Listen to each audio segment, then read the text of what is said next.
All right, ladies and gentlemen, so it's time to talk about Nintendo again. And we're talking about the Nintendo Switch. But the hilarious thing about this current situation going on right now is that we're not talking about the Nintendo Switch 2. I know you're looking at the headline right now in this video and you're saying, oh, Nintendo's raising the Switch prices in Canada. Gee, that really sucks for people wanting to buy a Switch 2. But the problem is the 2 is missing because they're not raising the price of the Nintendo Switch 2. They're raising the price of the Nintendo Switch. Yes, the older hardware, the hardware that should be going down in price, which is why I just can't when it comes to Nintendo.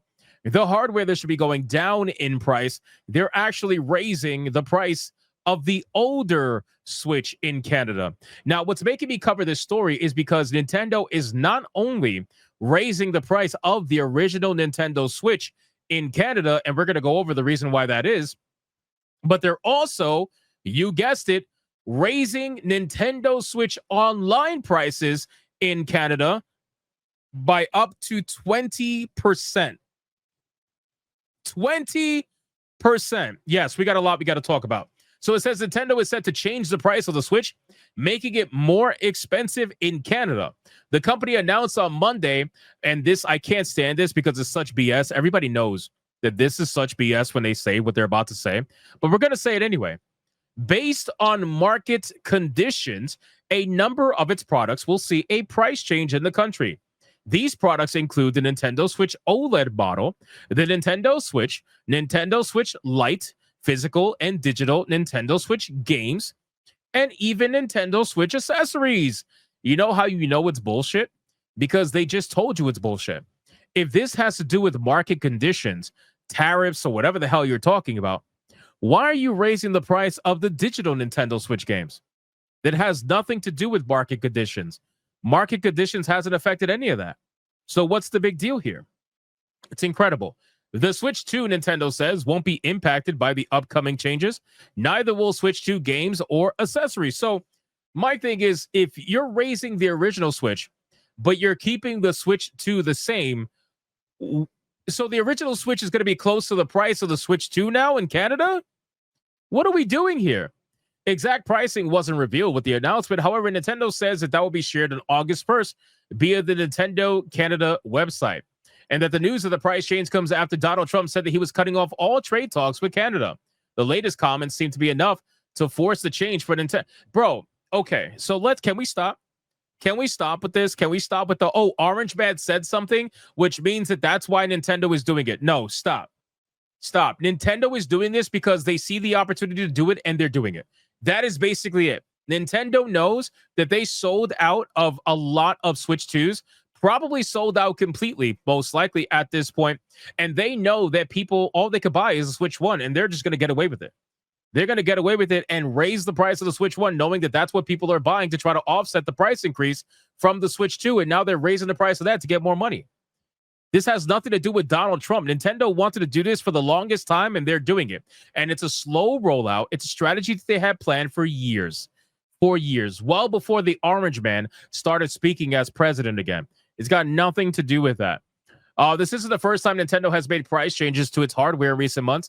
Just days before the Switch 2 pre-orders were set to open in the United States and Canada, Nintendo delayed them and announced a jump in price for a number of accessories. The company also follows both Microsoft and Sony, announcing price increases for its Xbox Series and PlayStation 5 systems, respectively.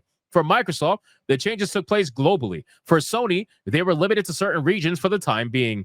Insider Gaming reached out to Nintendo for comment, blah, blah, all that great stuff. So they're blaming market conditions, which we know is complete BS. Market conditions is the new vague term that all of these corporations are using to fuck you as the consumer.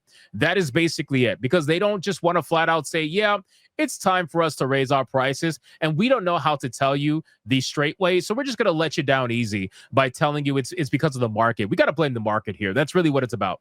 But our digital prices, yeah, they're going up too. Yeah. But the whole tariffs that affect the physical aspect of our business, yeah, it's not just that. We're going to raise our digital too. Oh, why? But don't worry about that. It's market conditions. Don't worry.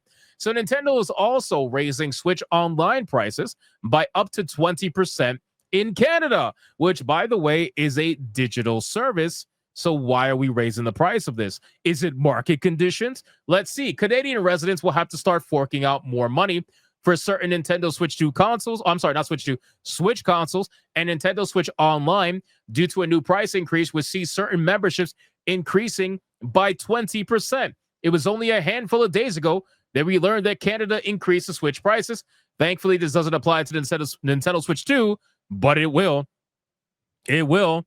I promise you right now, it will. There is no doubt in my mind that Nintendo Switch 2 is going to raise in price in Canada within the next year or so. Guaranteed. Especially if the original Switch becomes way too close in price to the Switch 2, they're going to have to raise the Switch 2 to make the Switch look more, more viable, more interesting in terms of pricing. So then it says that the Nintendo Switch Online price increase for Canada wasn't revealed initially. The Canadian store has since been updated, and a Reddit thread from 26L Cooper has perfectly summarized the new adjustments. Here's a quick fire look at the old and new prices. Okay, here we go. So Nintendo Switch Online individual membership is going up $1 per month. So from $4.99 to $5.99. For the 3 months, it's going up from $9.99 to $11.99. And then for 12 months, it's going from $24.99 to $29.99. Now, a lot of you guys are probably thinking, well, it's not a big deal. It's just $1. It's just $1. It's only $1, right? But the simple fact is, take that dollar and times it by millions. By millions. And for every $1 that gets increased, it becomes exponential at that point. So you have $1 increase, but let's be real. Most people probably do 12 months because they probably have families, and this is probably the value option. It's technically the cheapest option. So now you got a nice slow price creep happening where it starts off as $1, goes to $2, and before you know it, you're $4 to $5 higher, and times that by millions of people. And before you know it, you got a millions more dollars. It's a beautiful thing. Family membership goes for the same thing. 12 months, $44.99 to $49.99. Individual membership. This is for the Nintendo Online and Expansion Pack. Individual membership for 12 months goes from $63.99 to $70. Family membership goes from $99 to $109.99. Then it says, as you can see, certain tiers, such as a 12 months individual membership, are facing up to 20% increases. So for the people out there that are like, well, it's only a 3 to 5% increase for the lower tier. Yeah, that's because everybody knows that, and Nintendo has admitted, by the way, that the majority of their players get the 12-month membership. So 20% increases across the board on the one that most people get make it make sense, right? Whereas a 12-month family membership has gone from being over the precipice of crossing $100 to fully going over the $100. So at this point, they really haven't announced the reason why, because again, keep in mind, none of this was part of the initial reveal.